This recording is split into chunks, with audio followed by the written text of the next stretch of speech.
자, 아나니아와 삽비라 이야기는 교회에서 여러분 다 많이 들어봤던 이야기인데, 실제로는 이 아나니아와 삽비라가 그 이야기가 지니고 있는 그 영적 의미가 정확하게 이해되어지지 않고 있어요.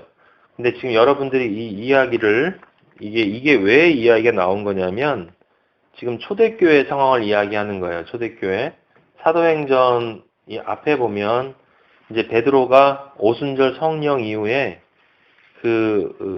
이 예수님을 3번이나 저주하면서 부인했던 베드로가 성령을 받으니까 사람이 180도 달라졌다 이 말이에요. 그 성령을 받아야 돼요. 성령을 받아야 된다는 게 다른 게 아니에요.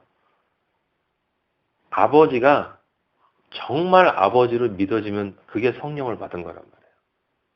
진짜 내가 죄인이라는 것이 처절하게 깨달아지고 진짜 아버지가 날 위해 돌아가셨다는 것이 정말 믿어지고 그곳에서 내 자신의 과거에 대한 통회와 그 다음에 아버지가 날 위해 돌아가신 것에 대한 예수 그리스도의 십자가의 감사와 그 감사한 것에 대한 찬양이 나오면 여러분 안에 성령이 들어가서 씨를 뿌린 거예요.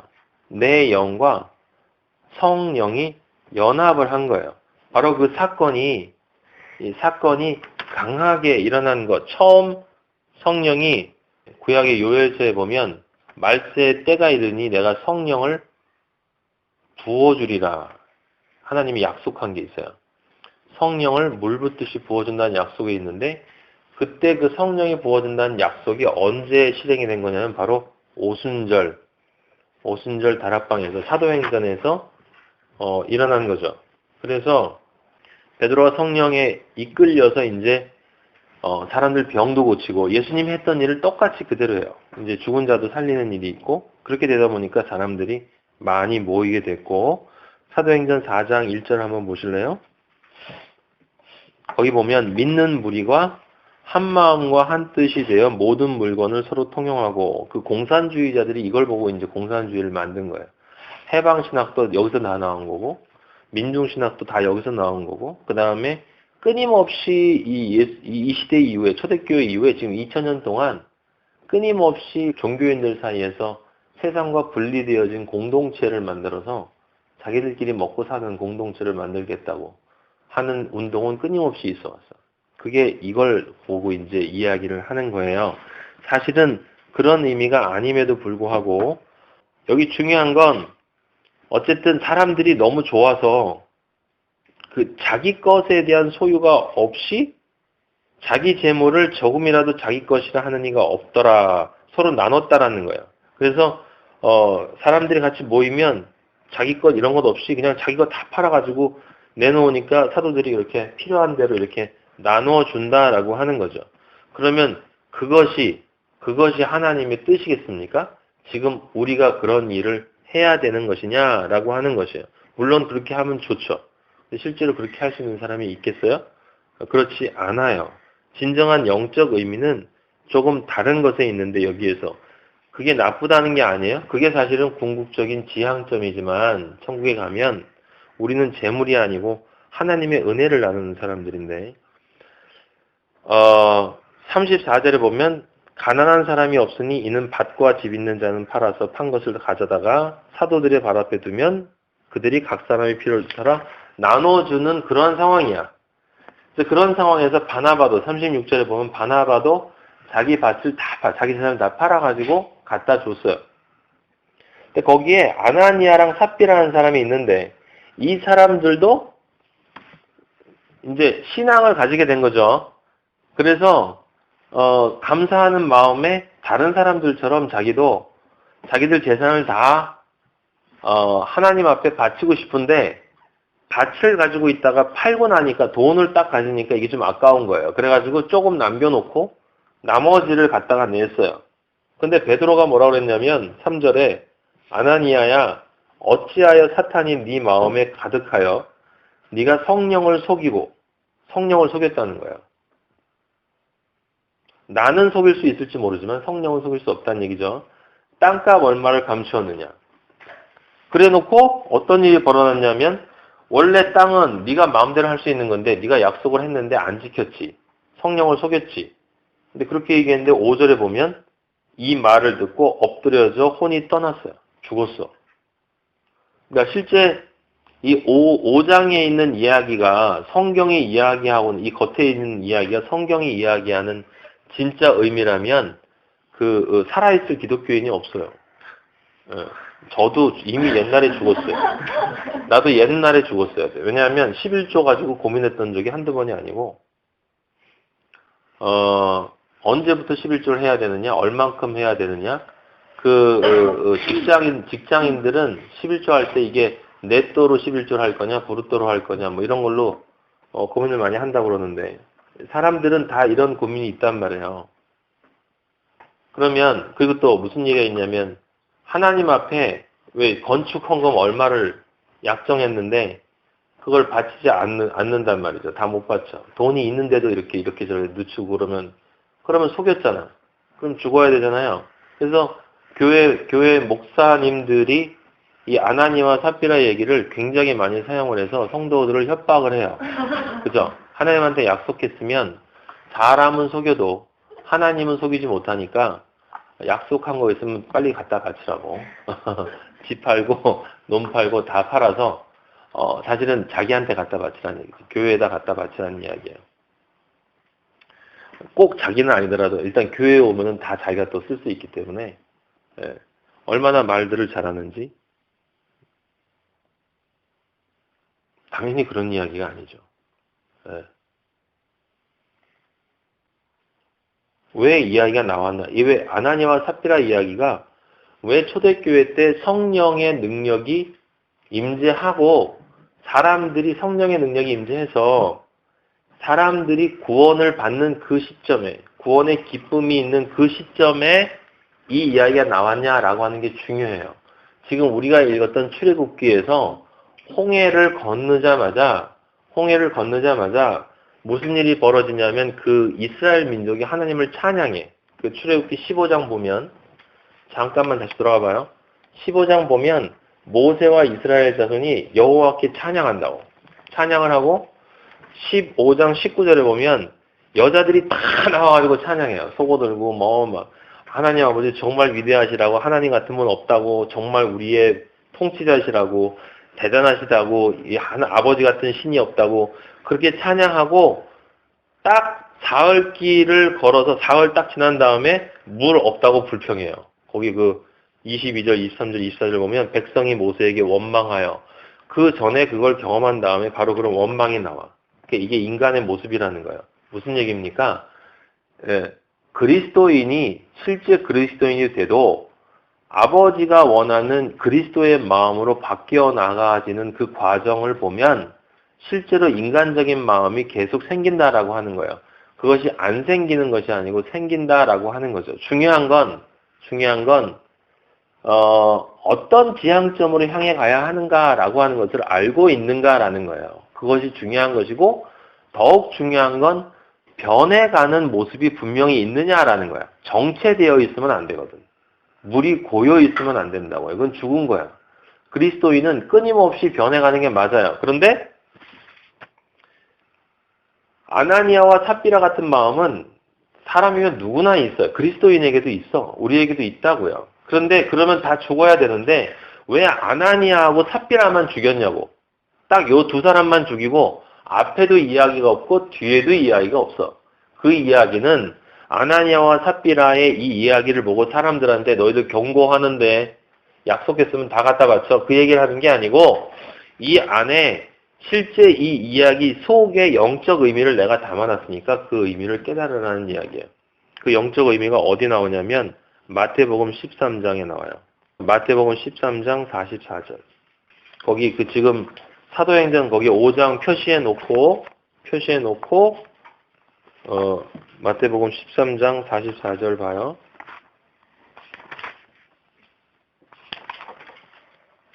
제가 읽어볼게요. 세 가지 비유예요. 사실은 같은 비유인데 천국은 마치 밭에 감추인 보화와 같으니 사람이 이를 발견한 후 숨겨두고 기뻐하며 돌아가서 자기의 소유를 다 팔아 그 밭을 사느니라. 또 천국은 마치 좋은 진주를 구하는 장사와 같으니 극히 값진 진주 하나를 발견하며 가서 자기의 소유를 다 팔아 그 진주를 사느니라. 또 천국은 마치 바다에 치고 각종 물고기를 모으는 그물과 같으니 그물에 가득하며 물가로 끌어내고 앉아서 좋은 것은 그릇에 담고 못된 것은 내버리느니라. 세상 끝에도 이러하리라. 세상 끝은 반드시 있는데, 이 세상 끝은 반드시 있는데 전혀 끝이 일어나지 않을 그 어떤 시점에 끝이 반드시 오는데 그때 이러한 일이 있을 거다.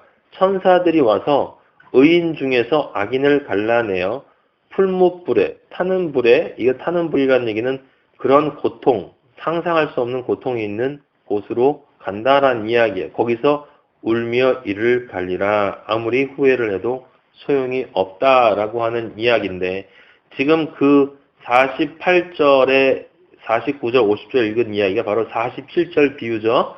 바다에 치고 각종 물고기를 모으는 그물인데, 천국이 그물이래요. 천국이 그물이라는 얘기는 무슨 얘기예요? 가른다는 거예요. 천국은 가르는 곳이다 라는 거예요. 천국은 무엇을 갈라요? 좋은 물고기와 나쁜 물고기를 가른다라는 거예요.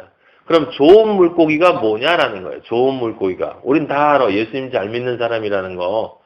근데 예수님 잘 믿는 사람이라는 게 뭐예요? 여기 나와 있는 것은 바로 그 위에 있는 얘기를 나타내는 거예요. 44절에 밭에 감추인 보화와 같다. 천국이 밭에 감추인 보화예요. 여기는 그물이 아니고.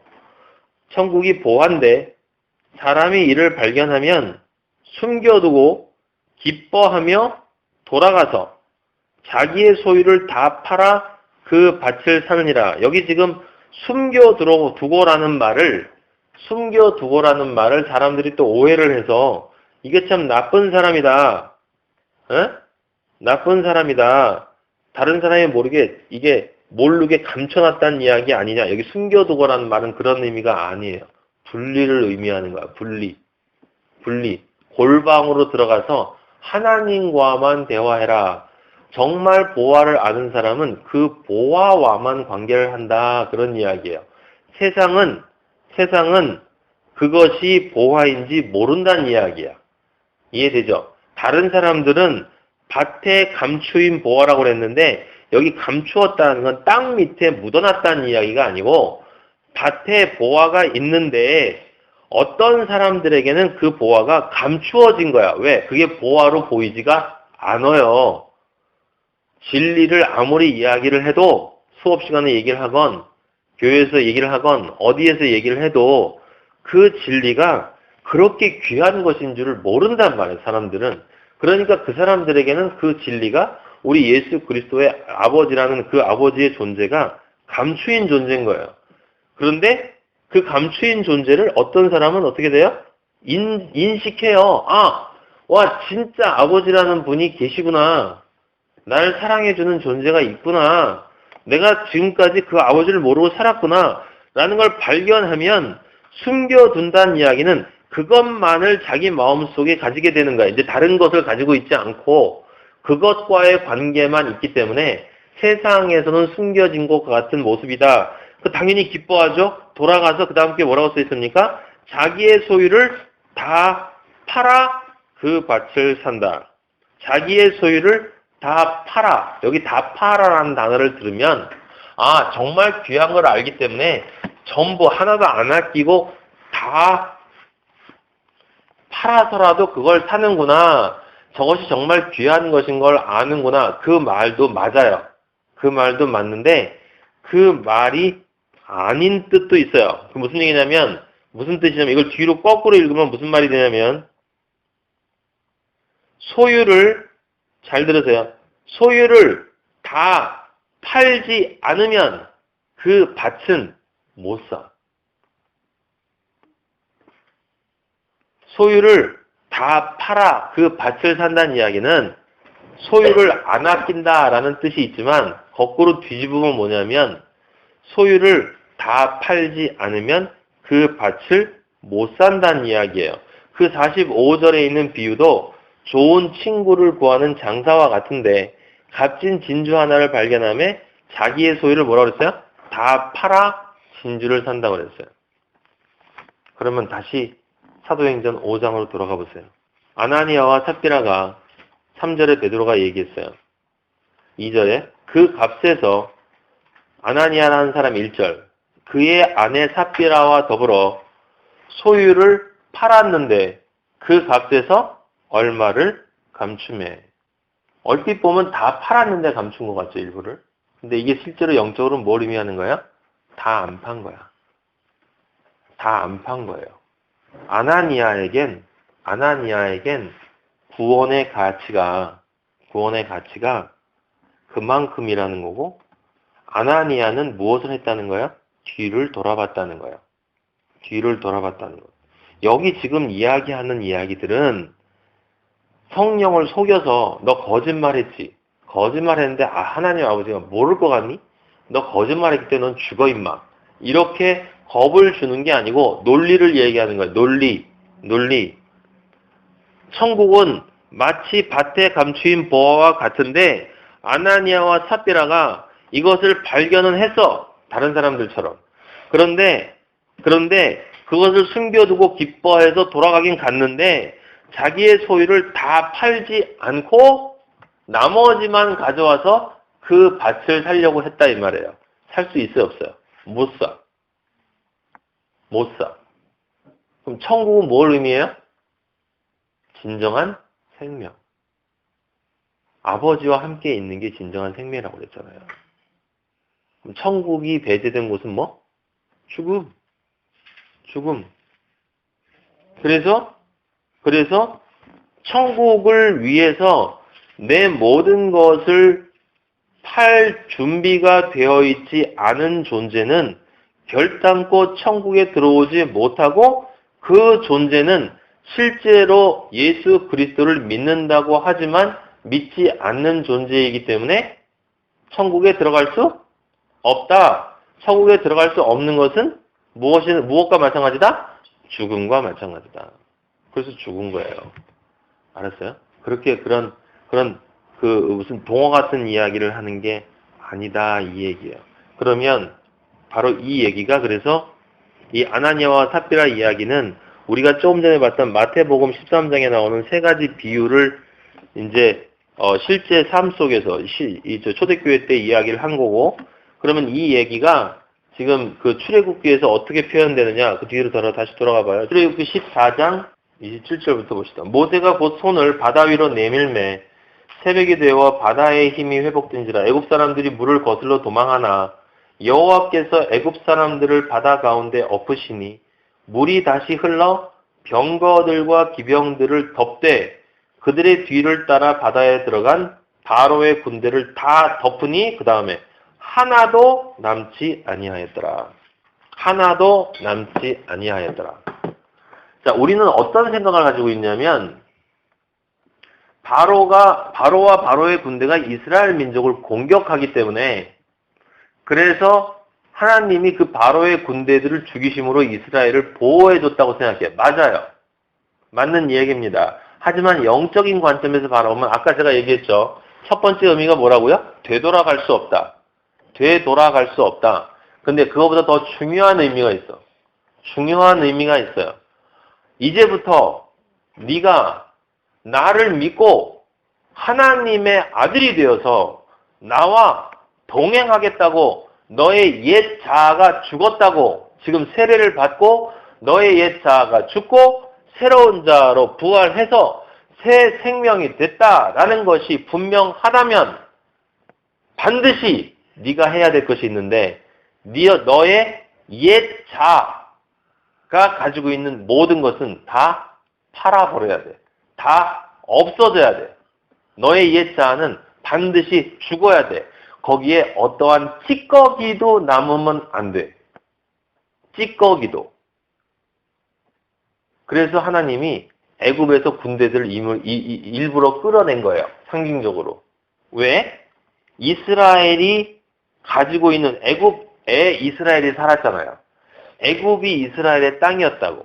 애굽이 이스라엘의 국가였어. 그래서 끊임없이 이스라엘 민족은 그 애굽을 되돌아본다 이 말이에요. 근데 그 애굽을 어떻게 해야 돼? 다 팔아버려야 돼. 이스라엘 민족이 하나님과 동행하기 위해선 애굽과 관련된 모든 것은 다 팔아버려야 돼요. 마지막 찌꺼기가 뭐냐면 바로의 군대들인 거야. 그들을 다 죽였다라는 이야기는 뭐예요? 아나니아와 삽비라처럼 조금 남겨놓은 게 아니고 하나님이 이스라엘 민족을 사랑하셔서 조금도 남겨놓지 않고 이스라엘 민족이 뒤를 돌아볼 때 생각할 수 있는 것은 싹 없애버려 주셨다라고 하는 걸 나타내는 겁니다. 인간은 어차피 자유할 수 없는 존재라고 제가 얘기했죠. 인간은 절대로 자유할 수 없어요. 우리는 누군가에게 속할 뿐이야. 그래서 내가 무엇에 중독되는 만큼 나머지로부터 자유로워요. 그러면 선택인데, 그럼 내가 어떤 것에 중독될 것이냐? 내가 어떤 것에 미칠 것이냐? 머리가 약아서 대충 조금씩만 중독되고 조금씩만 자유하고 그렇게 약삭빠르게 살다가 갈 것이냐? 아니면 내가 정말 아버지 하나님이 나를 실제 살아계시고 보이진 않지만 분명히 살아계실 수밖에 없다라고 하는 이 논리적인 필연성 앞에서 아버지 하나님을 내가 정말 나의 아버지로 내가 생각을 했다면 그러면 그것을 위해서 내 모든 것을 돈을 팔아버린다는 게 아니고 내가 가치 있다라고 여겨지는 모든 것을 그것과 바꿀 수 있어야죠. 그게 팔아버리는 거거든. 누구에게 팔아버려? 사탄에게. 너 가져버려. 나는 이거 싫어. 난 이 보호하면 돼. 보호하면 예수 그리스도 나의 아버지만 있으면 나한테는 더 이상 아무것도 필요 없어. 설사 굶어도 괜찮아. 라고 하는 그 마음이 성령을 받은 사람이면 그렇게 된다는 거예요. 그렇게. 그 성령의 기쁨을 서로 나눌 수밖에 없는 거예요. 내 안에 들어와 있는 성령의 기쁨을 다른 사람과 나눌 수밖에 없는 거고 그것을 위해서 이 세상에 보이는 것들은 서로가 원하는 만큼 사실 나눠 쓸 수 있어요. 그것이 뭐가 그렇게 중요합니까? 하나님이 이스라엘 민족을 굳이 홍해를 통해서 건너가도록 하신 것은 이스라엘 민족에게 애굽산을 보여줬죠. 14절 30절에 보면 이렇게 쓰여 있어요. 그날에 여호와께서 이같이 이스라엘을 애굽 사람의 손에서 구원하심에 이스라엘이 바닷속에서 애굽 사람들이 죽어 있는 것을 뭐했다? 보았더라. 뭐야? 보란 얘기거든. 보란 얘기예요. 그건 너희의 과거라는 거야. 과거. 너희가 좋아하고 즐거워하고 아까워하고 아쉬워하고 염려하고 이런 모든 것들은 다 홍해에서 수장시켜야 된다. 너희가 나와 함께 가기 위해서. 그것을 남겨놔서는 안 돼. 애굽의 어떤 것이라도 돌아가서도 안 되지만 돌아가더라도 아무것도 없게끔 그것들은 전부 다 팔아버려야 된다. 전부 다 네 안에서 죽여야 된다. 그래서 그리스도 예수의 사람들은 십자가에 뭘 박았다고? 자기의 정과 욕심을 십자가에 못 박은 사람들이다. 그렇게 쓰여 있는 거예요. 자신의 정과 욕심이라는 게 정과 욕심이 우리한테 없나? 있지. 이 옛날 세상에서 아버지를 모르고 내가 혼자 모든 것의 중심이 되어 살았을 때 그때 내가 원했던 것들, 어떻게든지 생존하고 어떻게든지 잘 즐기고 어떻게든지 이 세상에서 내가 잘나 보이려고 하는 그 세 가지 선악과의 욕망에 어떠한 흔적도 하나도 남겨서는 안 된다는 거거든. 지금 이게 아나니아와 삽비라는 걸 남겼다는 거야. 아시겠습니까? 그건 곧 죽음이다라는 거야.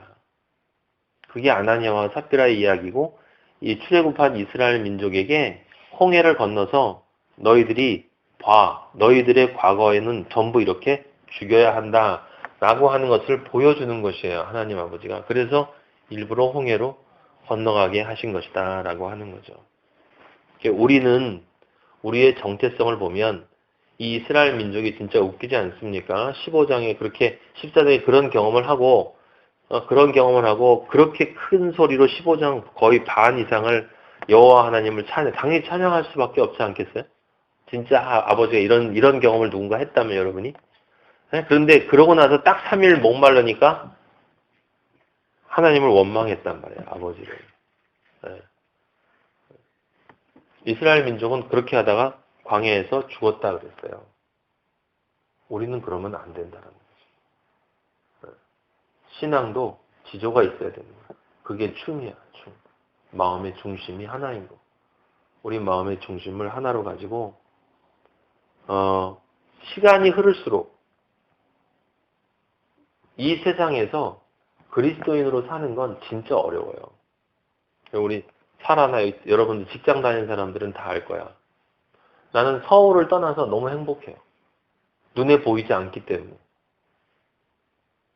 옛날에 논현동 거기서 혼자 살 때는 집만 나가면 집 안에서만 창문만 쳐다봐도 전부 술집들 그냥 휘황찬란한 것들 쳐다보면 또 음악도 또 감미로운 낭만적인 이런 음악들 있잖아요. 사람의 감성을 이렇게 움직이는 음악들이 들리고 그런 모습들이 쫙 나타나고 거리로 가면 너무나 많은 것들이 넘쳐나는 그곳이 지옥이거든. 그거 없겠다고 사람들 아우성거리면서 꿀꿀거리면서 쫓아다니고 있는 게 세상이잖아 지금. 네? 근데 너무 감사한 거죠. 옛날에는 거기가 좋았거든. 거기가 좋았어요. 거기가 포근했어. 그래서 난 논현동에 오피스텔을 혼자 잡아서 거기 살았거든. 그것도 전망 좋은데 비싼 돈 주고 전망 좋은데 10몇 층짜리 촥 보면 폼 잡으려고. 사람들 데려다가 술 한잔 먹이면서 낭만적이잖아. 친구들 같이 제자들 불러서 우리 서강대 학생들도 와서 먹고 간 적 있었어. 밤새고. 거기서.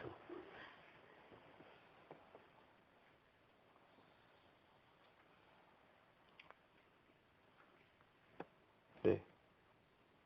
가까이 가기도 싫어요.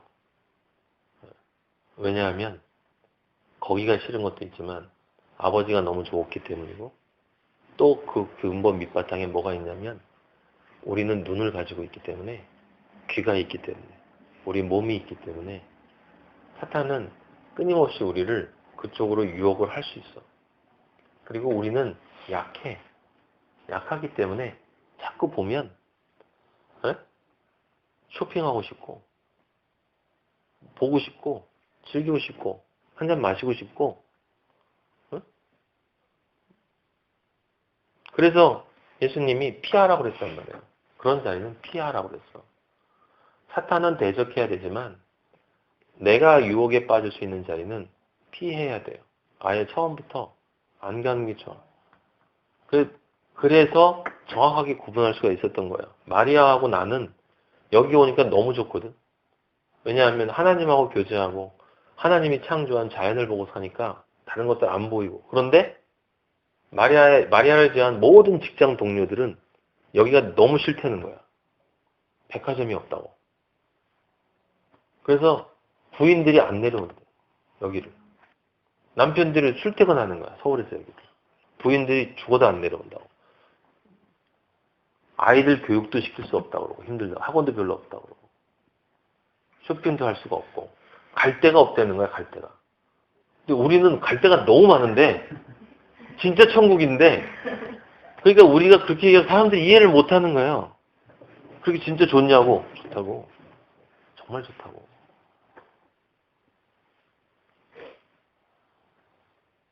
여러분이 가지고 있는 나의 옛 자아에 속한 것들을 다 팔아버려야 돼요. 다 홍해에다 수장시켜버려야 돼. 그 마음을 가지고 살아야 돼. 새 마음은 말 그대로 새 마음이어야지 섞인 마음이 되면 안 되는 거예요. 여러분은 거룩한 존재야. 하나님 아버지는 빛의 존재고 빛의 존재는 어떠한 어두움, 티끌만큼의 어두움도 허용하지 않는 분이에요. 그 아버지가 그 빛의 아들로 만들어서 영원한 빛의 세계에서 함께 살 수 있는 권리를 우리에게 주셨어. 그것이 진짜 어떤 것인지를 여러분이 감지를 한다면 그건 누가 시키지 않아도 내가 스스로 거기에 뭔가를 섞인다는 것 자체가 너무너무 싫다고. 너무너무 싫어요. 네? 그래서 몸부림치게 돼. 왜냐하면 내 몸은 내 몸은 자꾸 이쪽으로 가려고 하는 걸 내가 알거든. 내 마음이 자꾸 저쪽으로 가려고 하는 걸 안단 말이에요. 내 눈과 내 코와 내 귀와 내 손이. 근데 내 영혼은 아버지를 향해 가고 싶은 마음이 간절하기 때문에 그런 이 세상에 살 수밖에 없는 나 자신과 아버지를 향하는 나의 영혼 사이에서 우리는 끊임없이 갈등할 수밖에 없어요. 근데 그럴 때마다 우리는 아버지한테 간구하고 아버지 이기도록 해주세요. 그 빛의 그 영원한 그 축복, 그 진짜 그 보배를 내가 알고 있는 이 상황에서 내가 이거를 이길 수 있도록 나는 약해서 난 질 수밖에 없는데 나는 홍해를 건널 수가 없어. 나는 이 사람들을 이집트 군대들을 물속에다 수장시킬 수가 없어요. 그걸 수장시킬 수 있고 내가 가지고 있는 것을 전부 팔아줄 수 있는 존재는 성령 아버지밖에 없다. 이 말. 나를 인도하시는 아버지. 그래서 처음부터 지금까지 아버지가 나를 사랑하셔서 지금까지 여러분들 한 사람 한 사람을 이 자리 여기까지 아버지가 처음 창조하기 전부터 계획을 하시고 몇 년, 몇 월, 며칠 날 내 아들 누가 태어나서 이런 인생을 살다가 이렇게 나를 만나서 이렇게 영화로운 삶을 살고 이렇게 나중에 나와 영화로운 영혼의 세계에 함께 있을 것이다 라고 하는 것을 아버지가 계획을 하시고 그걸 또 여러분을 믿었기 때문에 그리고 여러분이 그 믿음대로 여러분 스스로 선택을 했기 때문에 지금 이 자리에 있는 거예요. 진짜 더 좋은 것에 대한 소망이 우리에게 있기 때문에 이것은 전부 사라져버릴 것이라는 걸 알고 있기 때문에 사실은 이것들조차도 모두 다 어차피 이 세상을 넘어갈 때 그 홍해에 전부 다 수장될 것이라는 걸 우리가 알고 있기 때문에 이것에 대한 연연한 마음을 가지지 않고 아버지만 바라보고 가겠습니다. 저는 약하니까 아버지가 도와주세요. 반드시 저는 가고 싶어요. 절대로 낙오되고 싶지 않습니다, 아버지. 라고 기도를 할 수가 있는 거다, 이 말이에요. 그렇게 기도를 해야 돼요. 그래야 아버지가 여러분을 도와주신다라고 하는 것이죠.